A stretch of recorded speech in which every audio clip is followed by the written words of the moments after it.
Hello everyone, कैसे हैं आप सब। तो आज की इस वीडियो में मैं आप सभी बच्चों को यूवी सेमेस्टर 2 सेशन 22-26 में देखिए आप सभी जो भी बच्चे पढ़ रहे हैं, तो आप सभी बच्चों के मन में बहुत सारे डाउट चल रहे होंगे। जैसा कि आपके एग्जाम में मैथमेटिकल कॉम्पिटिटिव थिंकिंग एनालिसिस का बहुत सारा सवाल गलत था, ग्लोबल सिटीजनशिप वाला पेपर कुछ सवाल आउट ऑफ सिलेबस था, और अभी बहुत से बच्चों का आरसी पेपर जिन्होंने देखिए सेम रखा था, एप्लीकेशन अपने कॉलेज में जमा किया था, तो उसके बाद उनका क्या नया एडमिट कार्ड जारी होगा।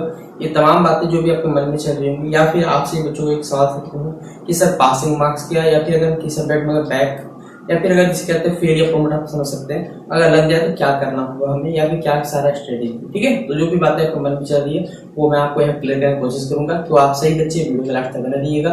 वीडियो पसंद आता है तो वीडियो को लाइक कर दीजिएगा, चैनल पर नहीं हुआ है तो चैनल सब्सक्राइब कर लीजिएगा, साथ में बेल आइकन पे क्लिक कर लीजिएगा। आवाज आपको साइड पर देरी आ रही होगी क्योंकि 40% रिकवरी होनी चल रेट, तो जल्द जब सही हो जाएगा तो सब कुछ सही, आपको आवाज भी सही मिलेगा। ठीक है, तो सबसे पहले देखिए हम बात कर लेते हैं आप सभी बच्चों का मैथमेटिकल कॉम्पिटिटिव थिंकिंग एनालिसिस का जो पेपर था, उसमें बहुत सारे सवाल जो थे वो आउट ऑफ सिलेबस बोल रहा हूँ, बहुत सारे क्वेश्चन आउट थे। जैसे मैंने भी पाया था सिंपल इंटरेस्ट का जो सवाल था वो गलत था। कुछ ऐसे सवाल थे देखिए जहां पर जो चीज पूछना चाहिए उस वर्ड का लिटरली मीनिंग वहां नहीं था।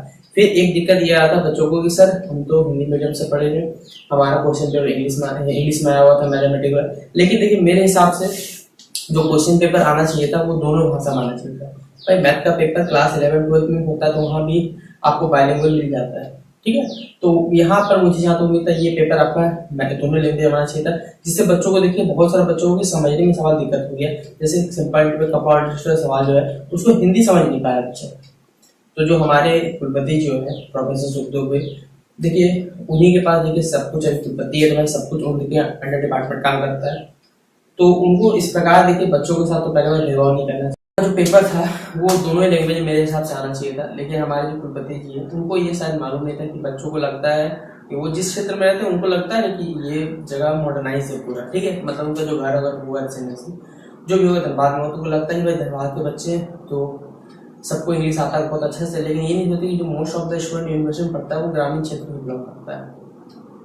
ठीक है, लोग शायद उनको वो लगता है कि भाई वो अपने कुछ कह सकते पद पर बैठे हुए, उनको लगता है कि सभी लोग कह सकते सबको आता है या नहीं आता है, सब कुछ सोचते सबको आता है सब बना लेंगे, लेकिन ऐसा नहीं है।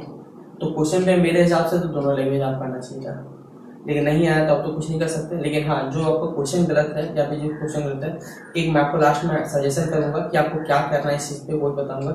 आप ग्लोबल सिटीजनशिप पर सेम पेपर हुआ कि कुछ जो सवाल था वो डाटा पे आया था। डाटा पे मतलब बेसिकली क्या है, आपका करंट अफेयर से सवाल है। अब यूथ एक्सरसाइज कौन पढ़ता है भाई, आप ग्लोबलाइजेशन के पेपर में यूथ एक्सरसाइज कहाँ से आ जाएगा, कितना जो हम लोग कह सकते कितना कैलोरी एनर्जी का आवश्यकता है, ये सवाल कहाँ से आ जाएगा। आपने जो टॉपिक रखा था ग्लोबलाइजेशन पे, इम्पैक्ट पे, सस्टेन डेवलपमेंट, उसको ना छोड़ के तो आपने दूसरा चीज पूछ लिया। आपने जो आपका जो एग्जामिनेशन का क्वेश्चन जो सेटर है बेसिकली वो तो पूरा अनअकैडमी, बायूस और एक दो वेबसाइट है मुझे याद नहीं आ रहा, वहां से क्वेश्चन फॉलो करता है। ये तो यूनिवर्सिटी का हालत है, इतना गंदा हालत तो किसी का यूनिवर्सिटी का नहीं हुआ जितना इसकी यूनिवर्सिटी हालत है।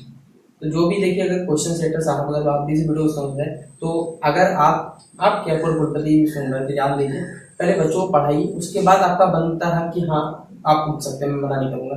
लेकिन जब पढ़ाई नहीं हुई, एक तो 8 तारीख को रिजल्ट आता है, 1 महीने बाद लमसम आपका एग्जामिनेशन होता है, तो बच्चे क्या पढ़ेंगे। आपको लगता है कि हाँ ठीक है सेशन पट्टी पे करना चाहिए, भाई आप सेशन पट्टी के चक्कर में ना बच्चों को भविष्य का खिलवाड़ा करते हैं ना। अब बहुत सारे बच्चों को देखिए आरसी पेपर का दिक्कत आ रहा होगा कि सर हमने एप्लीकेशन दिया अभी तक आरसी पेपर चेंज हुआ नहीं, नहीं पता क्योंकि नया एडमिट जारी नहीं हुआ है। देखिए अभी बहुत सारा संशय, मैं आपको बता रहा हूँ जिस दिन आप अपना आईबीसी का पेपर देने जाएंगे, यानी कल नहीं परसों आपको जो आईबीसी का पेपर होगा, अपने कॉलेज से देखिए सीधा पूछ लीजिएगा सर हम लोग को आईबीसी पेपर कौन सा देना है, हम लोगों ने जो एप्लीकेशन दिया उस आधार पे करना है या फिर हमारा पुराना जो हमने फॉर्म में भर के रखा वही देना है। लेकिन मेरे हिसाब से तो आईसी पेपर चेंज होगा, वो कंपलसरी है। तो हो सकता है आपका एडमिट कार्ड भले नहीं जारी होगा, लेकिन जो नया आपने आईसी रखा है उसी का आपको एग्जाम से देना पड़ेगा। वो मेरे यूजीसी का जो गाइडलाइन करता है कि आपको आईसी पेपर चेंज करना पड़ेगा, तो यूनिवर्सिटी बोले चैनल का रिफ्यूज करना ही पड़ेगा भाई। वो खुद एप्लीकेशन डलवाया तो सोच के किया होगा ना, उनको उतना दिन तो नहीं खुला, लास्ट के 2 दिन पहले उनको नहीं खुलता है कि बच्चों का आईसी पेपर चेंज करना होगा।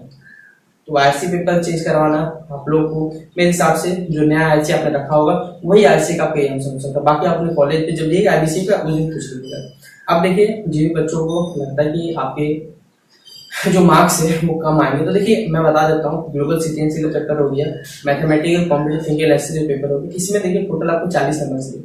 हर सब्जेक्ट में आपको 40 नंबर चाहिए, ये नहीं इसी का पेपर होता है, हर सब्जेक्ट में आपको 40 नंबर चाहिए तो ही आप लोग पास होते हैं। नहीं अगर मैं बात करूँ जो आपको कॉमन प्रोसेस का पेपर है उसमें भी आपको 40 चाहिए, मेजर पेपर में 40 चाहिए, IRC भी 40 चाहिए, IBS भी 40 चाहिए, सब में देखिए 40 नंबर चाहिए। तो अगर आप 40 नंबर से अभव लाते हैं तो आप जान लीजिए सेफ जोन में। बाकी देखिए कॉपी किस प्रकार से होता है आप सेमेस्टर 1 में आप देख सकते हैं। मैं क्या बोलूँ, आपको खुद जानते हैं कि कॉपी किस प्रकार जांच होगा, उसी रात में कॉपी सही से जांच होता है तो भाई को रिजल्ट मिलेगा, वरना समझ लीजिए क्योंकि यूनिवर्सिटी बोलता है पूछे करता कुछ हो तो आप लोग देखिए रहे। अब देखिए एक मेरी छोटी सी राय है, जैसा कि यूनिवर्सिटी के 5 पर्यवेक्षक वो हर कॉलेज का बेसिकली दौरा कर रहे हैं, ठीक है। जैसे कि कल घटना हुआ था बागमारा कॉलेज में थे, जैसे पता चला। तो आप अगर बीबीएमक्यू के अंदर जिस भी कॉलेज पढ़ते हैं अगर मुझसे सुन रहे हैं तो आप क्या करिए, मतलब अपना IBC का जो भी क्वेश्चन आपको मार्क लगता है वो क्वेश्चन लेके चलिए। अगर आपको वो लोग जिस भी कॉलेज में जाते हैं, मुझे भी नहीं पता किस कॉलेज जाएंगे, अगर दिखाई देता है तो उनको आप दिखा सकते हैं कि आप लोग क्वेश्चन क्या किया गलत किया, या फिर अपने कॉलेज के जो कह सकते हैं जो विभाग होता है, ठीक है, शिकायत विभाग, उसमें जाकर आप लोग कंप्लेन कर सकते हैं कि भाई हम लोग जो क्वेश्चन दे रहे हैं वो तो गलत किया है। इस प्रकार सवाल बनता है। जो क्वेश्चन सेटर है उसमें 1-2 सवाल तो क्या था, 3 ऑप्शन था, 4 ऑप्शन भी नहीं था। इस प्रकार जैसे कि फर्स्ट सेमेस्टर आपका हुआ था कि मुख्यमंत्री जो हमारे यहाँ होंगे वो किस पार्टी से बिलोंग करते हैं, भारतीय जनता पार्टी ऑप्शन दिया होता और नेशनल कांग्रेस का ऑप्शन दिया होता, बाकी ना कोई ऑप्शन ना कुछ, 2 ही ऑप्शन सोचिए।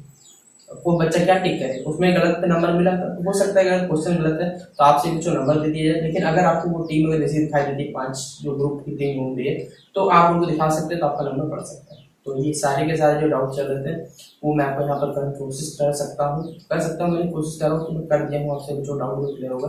तो वीडियो को शेयर कर दीजिएगा, आपका काम है। मिलते हैं नेक्स्ट वीडियो पे, जय हिंद जय भारत।